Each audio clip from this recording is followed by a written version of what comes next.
এখন অত্যন্ত চিন্তার বিষয় যেভাবে বাংলাদেশে ক্রমাগত বাংলাদেশের সংখ্যালঘু মানুষ অর্থাৎ হিন্দু, খ্রিস্টান এবং বৌদ্ধ এদের উপর যে ধরনের আক্রমণ হচ্ছে, এবং অত্যন্ত আরও চিন্তার বিষয় এই মানসিকতা পশ্চিমবঙ্গেও দেখা যাচ্ছে। মালদা, মুর্শিদাবাদ, যেখানে হিন্দুরা সংখ্যালঘু, সেখানে বাংলাদেশের মতোই ঘটনা পশ্চিমবঙ্গেও ঘটছে।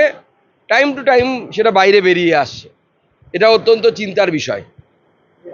আপনার ওই ভাইরাল অডিও ক্লিপ পুরো রাজ্য হিলিয়ে দিয়েছে দাদা। অনুব্রত মণ্ডলের মতো দুর্দান্ত প্রধান নেতা, তাকে ক্ষমা চাইতে হয়েছে, আজকে তাকে থানায় পুলিশ ডেকে পাঠিয়েছে, পুরো খেলা ঘুরে গেছে। তো আপনার একটা দেখুন, আমার মনে হয় ক্লিপে শুধু খেলা ঘোরেনি, ক্লিপের সাথে সাথে মমতা বন্দ্যোপাধ্যায় এখন এই মুহূর্তে অনুব্রত মণ্ডলকে ছেড়ে কাজলের কোলে চাপার চেষ্টা করছেন। এটাকে রাজনৈতিকভাবে নেবেন, আক্ষরিকভাবে ধরবেন না, আমি সেটা বারবার ক্লিয়ার করে দিচ্ছি। কিন্তু রাজনৈতিকভাবে মমতা বন্দ্যোপাধ্যায় বীরভূম জেলার ক্ষমতা একজন তার দলেরই নেতা, মুসলিম নেতার হাতে তুলে দিচ্ছেন। আপনি দেখবেন মমতা বন্দ্যোপাধ্যায়ের এটা টেন্ডেন্সি, এবং এই সাম্প্রদায়িক টেন্ডেন্সি আমরা আগে দেখেছি বিভিন্ন সরকারের সময়। জেলার ডেমোগ্রাফির উপরে, অর্থাৎ জেলায় কোন ধর্মের লোক বাস করে সেই লোকের সাথে কিন্তু অফিসারদের কোনো সম্পর্ক থাকতো না। কিন্তু দুর্ভাগ্যের বিষয় এখন লক্ষ্য করে দেখবেন মমতা বন্দ্যোপাধ্যায়ের টেন্ডেন্সি থাকে, কোনো জেলাতে যদি 30% বা তার কাছাকাছি বা তার উপরে যদি মুসলিম থাকে, সেই এলাকার এসপি, সেই এলাকার ডিএম, এসডিও, এসডিপিও মুসলিম দেওয়ার চেষ্টা করা হয়।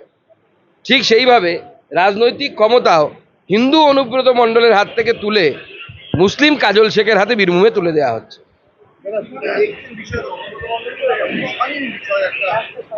না না, অত্যন্ত দেখুন, অত্যন্ত জঘন্য ভাষা, সে নিয়ে অনুব্রত মণ্ডলের সাথে আমাদের কোনো সিম্প্যাথি নেই। কিন্তু আমার বক্তব্য, আপনারা যদি ভেবে থাকেন যে শুধু অনুব্রত মণ্ডলই পুলিশের সাথে এইভাবে কথা বলে, তাহলে আপনারা মূর্খের স্বর্গে বাস করছেন। তৃণমূলের 90% নেতা পুলিশ অফিসারদের সাথে এইভাবে কথা বলেন। একবার খোঁজ নিয়ে দেখুন, আমি বেশি কিছু বলবো না। মুখ্যমন্ত্রী আইএসদের সাথে খেপে গেলে কোন ভাষায় কথা বলেন সেটারও একটু খোঁজ নিয়ে রাখবেন।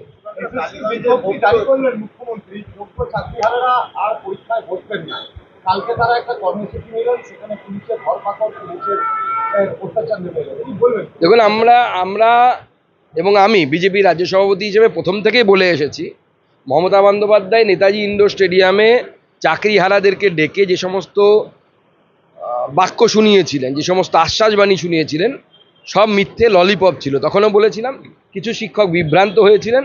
সুপ্রিম কোর্টে লাস্ট পেরেক মমতা বন্দ্যোপাধ্যায় মেরে দিয়েছেন, আর কারো কিছু করার নেই।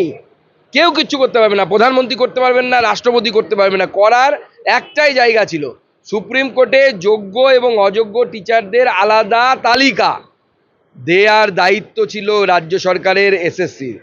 এসএসসি দেয়নি। ঠিক যেমন আগেকার দিনের বাঙালি মহিলারা ভাসুরের নাম, শ্বশুরের নাম মুখে নিতেন না, ঠিক মমতা বন্দ্যোপাধ্যায় এবং তার দলবলের লোকেরা তাদেরকে যারা টাকা দিয়েছে, মাল করে দিয়েছে, তাদের নাম আনছেন না, তাদের লিস্ট দিচ্ছেন না। কোর্টের কাছে না দেওয়ার জন্য এই সমস্ত যোগ্য শিক্ষকদের আবার পরীক্ষায় বসতে হচ্ছে। এবং আমি বলছি যে কারো পক্ষে এইভাবে 10 বছর চাকরি করার পর, 7 বছর 8 বছর চাকরি করার পর পরীক্ষা দিয়ে পাশ করা সম্ভব না। আমাকে যদি এখন পরীক্ষা দিতে বলে এসএসসি, আমি একসময় এসএসসি কোয়ালিফাই করেছিলাম, নেট কোয়ালিফাই করেছিলাম, কিন্তু এখন যদি বলে যে পরীক্ষা দিন, আমি পারবো না, সম্ভব না সেটা পারা। আজকে রাত্রিবেলা আসছেন আমাদের স্বরাষ্ট্রমন্ত্রী। তাহলে কি 2026-এর সলতে পাকানো বিজেপি সাংগঠনিক স্তরে? ও তো প্রধানমন্ত্রী সভা থেকে শুরু হয়ে গেছে। সাংগঠনিক স্তরে মাননীয় গৃহমন্ত্রী সমস্ত মণ্ডল সভাপতি ও মণ্ডলের কার্যকর্তাদেরকে নিয়ে উনি বসবেন। কর্মীদের মধ্যে উৎসাহে কর্মীরা ফুটছে, এবং আমি পরিষ্কার, আমার পার্টির নেতারা আমরা সবাই বলে দিয়েছি, বাংলার জনগণকেও এই বার্তাটা দিতে চাই। এবারকার ভোট, এবারকার ইলেকশন শুধুমাত্র বিজেপির সরকার তৈরি করার ইলেকশন নয়, বা তৃণমূল কংগ্রেসকে হটানোর ইলেকশন নয়। হিন্দু বাঙালির ঘটি, বাটি এবং ইজ্জত, সম্মান, এই তিনটে বাঁচানোর শেষ লড়াই। এবার যদি আমরা না করতে পারি, তাহলে আগামী দিনে মুর্শিদাবাদের মতো আপনার আমার বাড়ির বউ মেয়েদেরকে ছাদ থেকে লাফ দিয়ে পালাতে হবে ইজ্জত বাঁচানোর জন্য জেহাদিদের হাত থেকে। পরিষ্কার বার্তা। এই প্রক্রিয়ার মধ্যে দিলীপ ঘোষকে এক করতে চান? আপনার চিন্তা আছে? দিলীপ দা আমাদের পার্টির নেতা, কিন্তু উনি সর্বভারতীয় সভাপতি পদে লাস্ট ছিলেন। অতএব ওনার বিষয়ে সিদ্ধান্ত নেওয়ার ক্ষমতা সুকান্ত মজুমদারের নেই। সর্বভারতীয় স্তরেই সমস্ত সিদ্ধান্ত হবে। আজকে ডাক পাননি, কালকে সেটা পরে আপনারা জানতে পারবেন কি হয়েছে। আমরা আমাদের প্রার্থী দিচ্ছি, কিন্তু আপনারা জানেন যে ওই এলাকায় সংখ্যালঘু মুসলিমদের বাস অনেকটাই, তো স্বাভাবিকভাবে সেখানে বিজেপির ভোট কম। আমরা অস্বীকার করি না এটা, কিন্তু বিজেপি ফুল শক্তি দিয়ে লড়বে এবং আমার বিশ্বাস যদি বামপন্থী কংগ্রেস এরা যদি আলাদা আলাদা প্রার্থী দেয় তাহলে বিজেপির জেতার সম্ভাবনাও আছে। আগের দিন মক ড্রিল হয়েছিল, অপারেশন সিন্দুর হয়েছিল সেই রাতে, আজকে মক ড্রিল 2 কি হবে আজকে? দেখুন, আমি শুধু এই বিষয়ে ভবিষ্যৎবাণী করব না, আমি শুধু এটুকুই বলবো যে সিঁদুরদান যখন হয়েছে অপেক্ষা করুন, বাসি বিয়েও হবে, ফুলসজ্জাও হবে, আগামী দিনে বাংলাদেশের ভাইও হতে পারে।